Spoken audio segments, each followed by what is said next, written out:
चलिए, good morning सभी को, गुड मॉर्निंग सभी को, good morning, very very good morning. उम्मीद है आप सभी लोग अच्छे होंगे, बेहतर होंगे, जबरदस्त होंगे और अपनी तैयारी बहुत ही अच्छी तरीके से यहाँ पर कर रहे होंगे। और यहाँ पर देख सकते हैं आज हम लोग यहाँ पर सॉल्व करने वाले हैं अंकित भाटी सर का मॉडल पेपर नंबर आपका 2, है ना। इसके पहले आपका जो मॉडल पेपर नंबर 1 है इसको हमने सॉल्व करा दिया है। काफ़ी प्यारे प्यारे क्वेश्चन आपके हैं, है ना।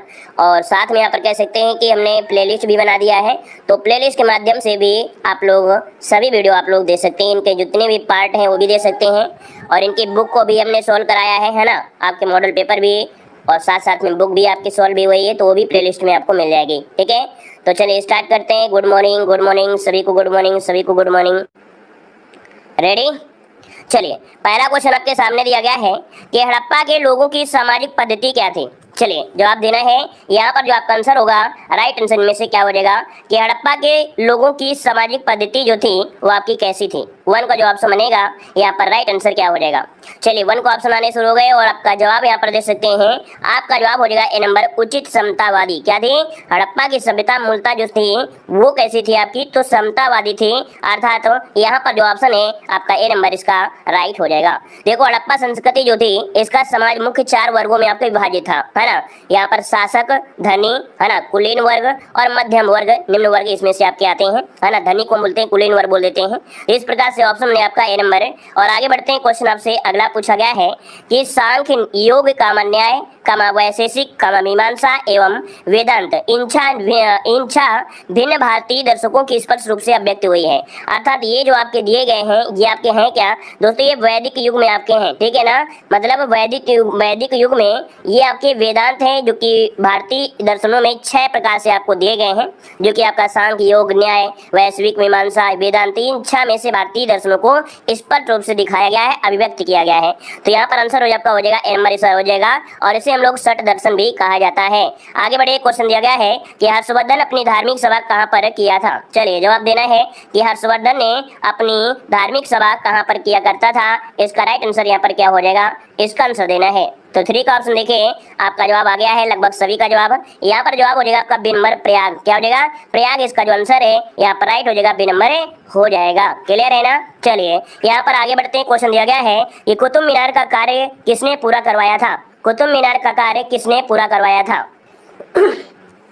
तो देखिए यहाँ पर जो ऑप्शन है यहाँ पर 4 नंबर में, 4 का ऑप्शन है आपका सी नंबर, इल्तुतमिश। क्या हो जाएगा? इल्तुतमिश ने पूरा करवाया था। देखो यहाँ पर आपको याद होगा कुतुब मीनार की जो नींव रखी थी वो कुतुबुद्दीन ऐबक ने रखी थी। किसने? कुतुबुद्दीन ऐबक ने रखी थी। ये कुतुब मीनार का नाम इसी के नाम से क्यों हुआ, क्योंकि कुतुबुद्दीन ऐबक ने सूफी संत ख्वाजा कुतुबुद्दीन बख्तियार काकी के नाम पर ये ऊंची पत्थर की मीनार बनाना चाह रहा था और यहीं से प्रारंभ किया था। किसके नाम पर? कुतुबुद्दीन बख्तियार काकी के नाम पर, ठीक है ना। तो इसलिए जो मतलब कह सकते हैं कि कुतुबुद्दीन ऐबक जो था उसने इसकी नींव रखी थी, पूरा करवाया था इल्तुतमिश ने करवाया था, ठीक है। आगे बढ़िए, क्वेश्चन दिया गया है कि भारत में अंग्रेजों के समय प्रथम जनगणना किसके कार्यकाल में हुई थी। यहाँ पर जवाब देना है कि भारत में अंग्रेजों के समय प्रथम जनगणना किसके कार्यकाल में हुई थी। दोस्तों 5 का ऑप्शन सी हो जाएगा आपका लॉर्ड मेयो के कार्यकाल में। किसके समय? लॉर्ड मेयो के कार्यकाल के समय ऑप्शन बनेगा यहाँ पर आपका सी नंबर इसका राइट हो जाएगा। और यहाँ पर आगे बढ़ते हैं, क्वेश्चन आपसे अगला पूछा गया है कि भारतीय राष्ट्रीय कांग्रेस का प्रथम अधिवेशन कहाँ हुआ था। भारतीय राष्ट्रीय कांग्रेस का प्रथम अधिवेशन कहाँ हुआ था 6 नंबर में, और 6 का ऑप्शन बनेगा सी नंबर। दोस्तों याद रखिए मुंबई में। कब हुआ था? यहाँ पर मुंबई में हुआ था और 1885 में, ये तो आपको याद ही होगा ना, ये 1885 में आपका हुआ था। और यहाँ पर कह सकते हैं किसकी जो अध्यक्षता किया था वो WC बनर्जी ने किया था, है ना। और यहाँ पर जो आंसर आपका सी नंबर हो जाएगा। और अगला क्वेश्चन आपसे यहाँ पर दिया गया है कि काकोरी केस के अभियुक्तों के बचाव हेतु किसकी अध्यक्षता में एक समिति का गठन हुआ था।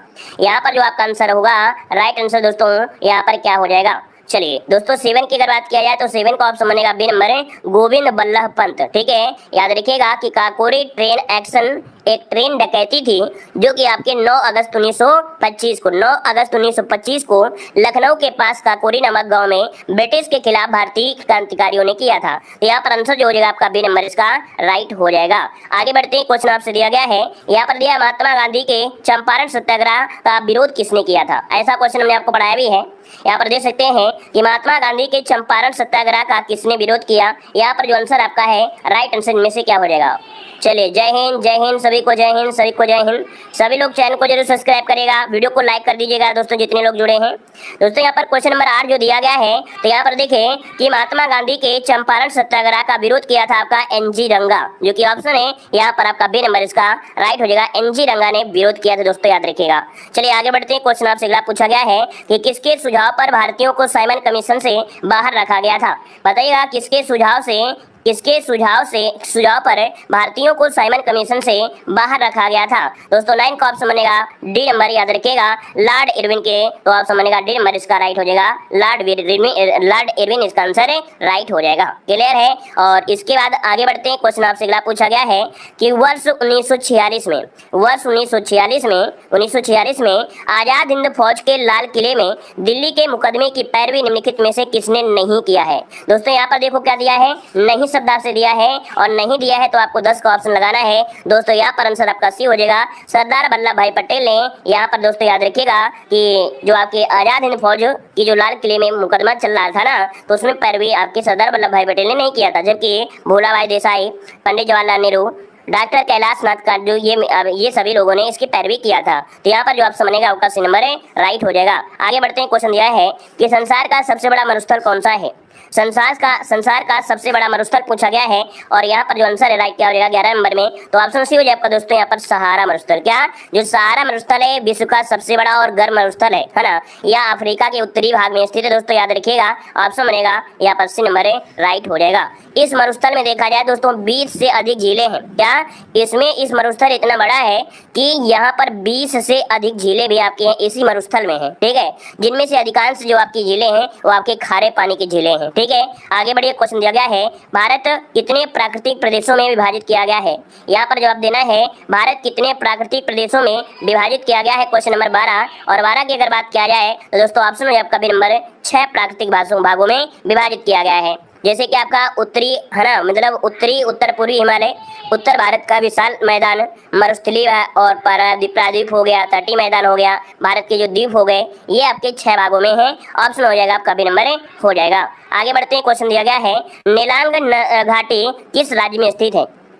नेलांग घाटी किस राज्य में है। 13 का ऑप्शन क्या हो जाएगा दोस्तों, ऑप्शन में आपका डी नंबर उत्तराखंड में है। कहाँ पर है, उत्तराखंड, जो कि ऑप्शन है यहाँ पर डी नंबर इसका राइट हो जाएगा। और यह घाटी गंगोत्री नेशनल पार्क का एक भाग है, ठीक है, यह घाटी गंगोत्री नेशनल पार्क का एक भाग है दोस्तों, याद रखिएगा। और इसे उत्तराखंड का लद्दाख भी कहा जाता है दोस्तों। ये जो नेलांग घाटी है इसे उत्तराखंड का लद्दाख, इसे नोट कर लीजिएगा, इसे उत्तराखंड का लद्दाख भी कहा जाता है दोस्तों, याद रखिए, इसे उत्तराखंड का लद्दाख भी कहा जाता है, नोट कर लीजिएगा, ठीक है। आगे बढ़िए। क्वेश्चन दिया गया है कि भारत में समस्त राज्यों में क्षेत्रफल अनुसार उत्तर प्रदेश का क्या स्थान है। अर्थात देखा जाए तो आपके भारत में जितने भी राज्य हैं उनमें से उत्तर प्रदेश का क्षेत्रफल के हिसाब से स्थान देखा जाए तो आपका जवाब क्या हो जाएगा दोस्तों, 14 का ऑप्शन दीजिएगा। चलिए 14 का भी ऑप्शन देखे आने शुरू हो गए और आपका जवाब आ रहा है डी नंबर, चौथा स्थान है। बिल्कुल सही जवाब है, चौथा इसका आंसर है, राइट हो जाएगा, चौथा हो जाएगा, है ना। हमने बताया भी था कि सबसे पहले राजस्थान आता है ना, राजस्थान के बाद फिर कौन आता है, मध्य प्रदेश, फिर महाराष्ट्र, फिर आपका चौथा आता है यहाँ पर उत्तर प्रदेश आता है। क्लियर है। आगे बढ़िए। क्वेश्चन दिया गया है कि मानसून शब्द की उत्पत्ति किस भाषा से हुई है। मानसून भाषा की उत्पत्ति किस भाषा से हुई है। यहाँ पर जो आंसर बनेगा 15 नंबर में, वो ऑप्शन बनेगा आपका ए नंबर दोस्तों, याद रखिए, अरबी भाषा से। किसे है, तो आपका अरबी भाषा, जिसका ऑप्शन आ रहा है ए नंबर है, राइट हो जाएगा, अरबी भाषा से हुआ है, ठीक है ना। और यहाँ पर आगे बढ़ते क्वेश्चन आपसे अगला पूछा गया है, कह रहे वैश्वीकरण का अर्थ क्या होता है। वैश्वीकरण का अर्थ क्या होता है दोस्तों, वैश्वीकरण मतलब होता है घरेलू अर्थव्यवस्था का वैश्विक अर्थव्यवस्था के साथ एकीकरण। क्या याद रखिएगा, घरेलू अर्थव्यवस्था का वैश्विक अर्थव्यवस्था के साथ एकीकरण वैश्वीकरण कहलाता है। ऑप्शन बनेगा यहाँ पर आपका सी नंबर है, राइट हो जाएगा दोस्तों, ठीक है ना। और इसके बाद आगे बढ़ते क्वेश्चन दिया गया है प्रच्छन्न बेरोजगारी का क्या अर्थ होता है। बहुत बार हमने आपको पढ़ाया ऐसे क्वेश्चन, है ना, ऐसे क्वेश्चन हमने आपको बहुत पढ़ाया। प्रच्छन्न बेरोजगारी है क्या दोस्तों। 17 की अगर बात किया जाए तो आवश्यकता से अधिक लोगों का कार्यरत होना, हमने बताया था ना। यहाँ पर प्रच्छन्न बेरोजगारी को अदृश्य बेरोजगारी भी कहा जाता है कि किसी कार्य को करने के लिए अगर 5 लोगों की जरूरत है तो 5 लोग होना चाहिए, लेकिन यहाँ पर 5 से ज्यादा लोग होते हैं, 10 लोग होते हैं, तो 5 जो लोग होते हैं एक्स्ट्रा होते हैं, यही अदृश्य बेरोजगारी होती है, यही प्रच्छन्न होती है, यही आवश्यकता से अधिक होते हैं, है ना। तो ऑप्शन क्या बन जाएगा, डी नंबर राइट हो जाएगा। और यहाँ पर आगे बढ़ते क्वेश्चन दिया गया है बजट एक लेख पत्र है ना, बजट एक लेख पत्र है। यहाँ पर 18 नंबर में ऑप्शन बनेगा आपका सी नंबर है, सरकार की राजकोषीय नीति का है दोस्तों। क्या बजट एक लेख पत्र है, सरकार की राजकोषीय नीति का है, ऑप्शन बनेगा यहाँ पर सी नंबर है, राइट हो जाएगा। बजट में क्या होता है, प्रत्येक वित्तीय वर्ष के लिए सरकार की प्राप्तियों और व्यय का विवरण किया जाता है।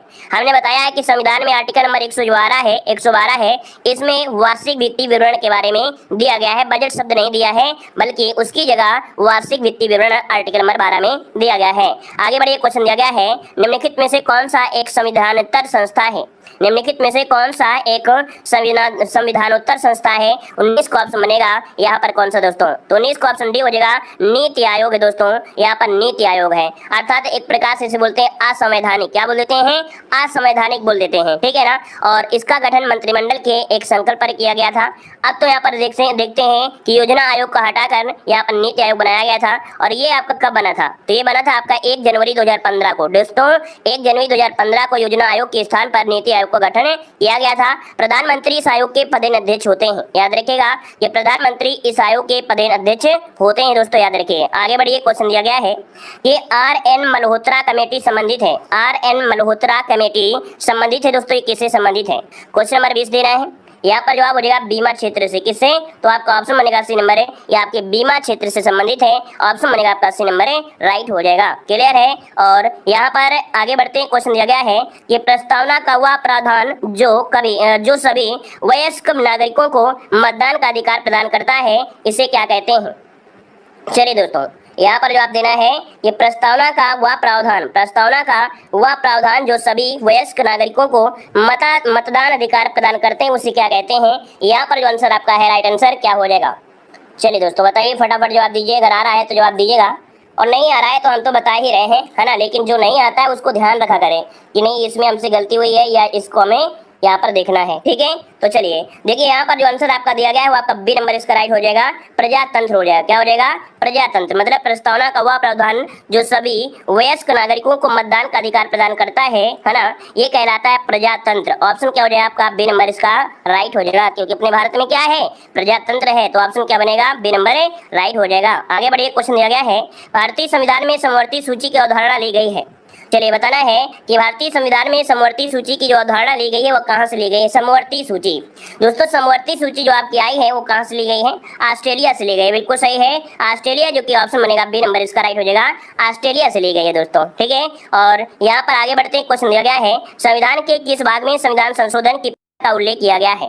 जो आपका संविधान संशोधन है वो आपके कौन सी आर्टिकल में है दोस्तों, यहाँ पर देखिए भाग 20 में, आर्टिकल नंबर 368 में, तो भाग 20 आपका सीड है। और यहाँ पर कह सकते हैं आपके आर्टिकल पूछे तो आपको बताना है 368 में संविधान संशोधन की प्रक्रिया का उल्लेख किया गया है, ठीक है ना। और जो संविधान संशोधन है ये आर्टिकल 368 में 2 प्रकार से संशोधन की व्याख्या करता है, संसद के विशेष बहुमत द्वारा और आधे राज्यों के साधारण बहुमत द्वारा, इस प्रकार से हम लोग कर सकते हैं। तो ऑप्शन यहाँ पर बन जाएगा सी नंबर। अगला क्वेश्चन पूछा गया है कि भारतीय संविधान के किस अनुच्छेद में प्रेस की स्वतंत्रता दी गई है। यहाँ पर जवाब देना है, आपका जो राइट आंसर बनेगा यहाँ पर क्या हो जाएगा, भारतीय संविधान के किस अनुच्छेद में प्रेस की स्वतंत्रता दी गई है। यहाँ पर आंसर क्या हो जाएगा, 24 का ऑप्शन देना है।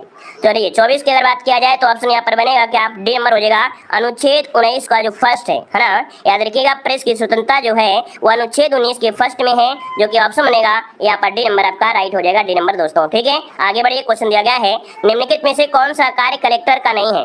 दोस्तों वीडियो को भी लाइक करिए, थोड़ा अच्छा लगने लगे क्लास में, है ना। जितने लोग यहाँ पर जुड़े हैं सभी लोग बार दोस्तों वीडियो को लाइक करिएगा, जितने लोग यहाँ पर जुड़े हैं सभी लोग बार वीडियो को लाइक कर दीजिए दोस्तों। 25 नंबर दिया गया है, इसका राइट आंसर जो हो जाएगा वो क्या हो जाएगा, कह रहे कलेक्टर का नहीं है। तो भैया आपने पढ़ा होगा कि भू राजस्व का एकत्रीकरण ये भू राजस्व के एकत्रित करता है ना, कानून व्यवस्था का रखरखाव भी करता है, भू दस्तावेजों का रखरखाव करता है, लेकिन आयकर का एकत्रीकरण दोस्तों नहीं करता है। तो 25 का जो ऑप्शन है यहाँ पर आपका सी नंबर है राइट हो जाएगा, आयकर का एकत्रीकरण नहीं करता है, याद रखिएगा, ठीक है। ये भू राजस्व के एकत्रीकरण करता है, क्योंकि आगे बढ़ते ही क्वेश्चन आपसे अगला पूछा गया है, कह रहा है ट्रांजिस्टर बनाने के लिए सर्वाधिक उपयुक्त पदार्थ कौन सा है। ट्रांजिस्टर बनाने के लिए सर्वाधिक उपयुक्त पदार्थ इनमें से राइट क्या हो जाएगा दोस्तों, यहाँ पर जवाब देना है। तो चलिए यहाँ पर 26 नंबर का जवाब आ रहा है सिलिकॉन। देखिए आपका जवाब भी हो जाएगा सिलिकॉन, जो आपका है या ट्रांजिस्टर बनाने के लिए सर्वाधिक उपयुक्त पदार्थ है, ऑप्शन बी नंबर है यहाँ पर राइट हो जाएगा, बी नंबर। आगे बढ़िए, क्वेश्चन दिया गया है, निम्नलिखित में से कौन सा सुमेलित नहीं है। कौन सा सुमेलित नहीं है यहाँ पर जवाब देना है, कौन सा सुमेलित नहीं है, क्वेश्चन नंबर यहाँ पर 27 देना है। चलिए दोस्तों, यहाँ पर आइसो बार, और बार जो होता है वो दाब होता है कहीं ना कहीं, ये तो आपका पॉइंट सही दिया गया है, ये पॉइंट आपका सही दिया गया है। इसके बाद हाइट, ये आपका ऊंचाई दिया है, ये भी सही दिया गया है ना। यहाँ पर बाथ मतलब नहाना और नहाते हैं गहराई में, ये भी आपका सही दिया गया है। लेकिन दोस्तों यहाँ आपको आइसो हेलाइन जो दिया गया बर्फ वर्षा, ये आपका सुमेलित नहीं है। 27 नंबर में ये सुमेलित नहीं है। ये जो आपके आइसो लाइन होता है दोस्तों, ये होता है लवणता। क्या दर्शाता है? लवणता को दर्शाता है। ये रेखा जो होती है वो लवणता को दर्शाती है। 3 तो आपको बिल्कुल इजी है। देखो, बार होता है दाब का होता है, हाइट हो गई ऊंचाई का, है ना। बात मतलब होता है नहाना, और नहाते हैं कैसे? गहराई में। मतलब ये ट्रिक आपको याद करने की ट्रिक आपकी है। और आइसो हेलाइन होता है लवणता होता है, याद रहेगा दोस्तों। आगे बढ़िएगा, कह रहा है एक बायोगैस संयंत्र में निम्नलिखित में से कौन सी प्रक्रिया होती है? एक बायोगैस संयंत्र में निम्नलिखित में से कौन सी प्रक्रिया होती है? क्वेश्चन नंबर 28 देना है। और 28 का अगर बात किया जाए तो ऑप्शन में से क्या हो जाएगा? किण्वन होती है या हाइड्रोजनीकरण होती है? क्या होती है? 28 का ऑप्शन। दोस्तों देखो, इसमें क्या होता है कि जो बायोगैस संयंत्र होता है, इसमें जैसे गोबर वोबर डाल देते हैं, उसमें कीड़े भी होते हैं, वो किण्वन की प्रक्रिया करते हैं। कौन सी? किण्वन की प्रक्रिया होती है, हाइड्रोजनीकरण नहीं होती है। इसमें होती है आपकी किण्वन प्रक्रिया होती है। तो इसका जो ऑप्शन बनेगा यहाँ पर ए नंबर इसका राइट होएगा। यह एक जैविक रासायनिक प्रक्रिया है जिस जटिल कार्बनिक यौगिक को सूक्ष्म जीवों की सहायता से एक सरल कार्बनिक यौगिक में विघटित करना पड़ता है। तो यहाँ पर जो आंसर आपका है ए नंबर इसका राइट हो जाएगा। और इस क्रिया में ऑक्सीजन की आवश्यकता नहीं पड़ती दोस्तों। क्या? इस प्रक्रिया में ऑक्सीजन की आवश्यकता नहीं पड़ती है। क्लियर है? तो आपका जवाब हो जाएगा ए नंबर हो जाएगा। आगे बढ़िए, क्वेश्चन दिया गया है कि सिगरेट लाइटर में निम्नलिखित में से कौन सी गैस प्रयुक्त होती है? चलिए बताइएगा। जो सिगरेट लाइटर होती है, इसमें कौन सी गैस प्रयुक्त होती है? यहाँ पर 29 की अगर बात किया जाए तो दोस्तों ऑप्शन बनेगा ए नंबर, या देखिए ब्यूटेन। क्या होती है? ब्यूटेन। जो कि ऑप्शन बनेगा यहाँ पर ए नंबर इसका राइट हो जाएगा। और वहीं पर जो आपकी घर पे होती है एलपीजी, एलपीजी में तो आप लोग जानते हैं कि एलपीजी में क्या होता है, यहाँ पर ब्यूटेन और प्रोपेन का मिश्रण होता है दोस्तों, है ना, होता है। आगे बढ़िए, क्वेश्चन दिया गया है, कह रहे हैं आनुवंशिकता की इकाई क्या होती है? आनुवंशिकता की जो इकाई होती है इनमें से क्या होती है? 30 का ऑप्शन देना है। और 30 का ऑप्शन क्या हो जाएगा?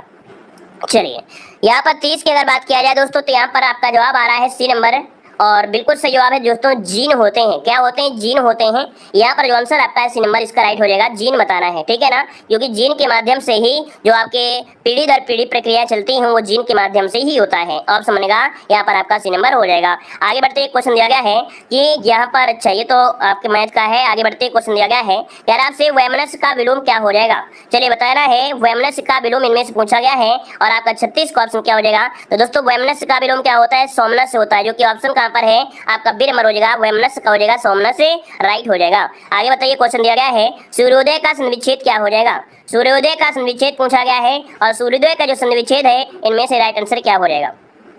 चलिए दोस्तों, यहाँ पर देखिए आपका जो 37 नंबर है, तो 37 का ऑप्शन बनेगा ए नंबर सूर्य धन उदय। क्या बन जाएगा?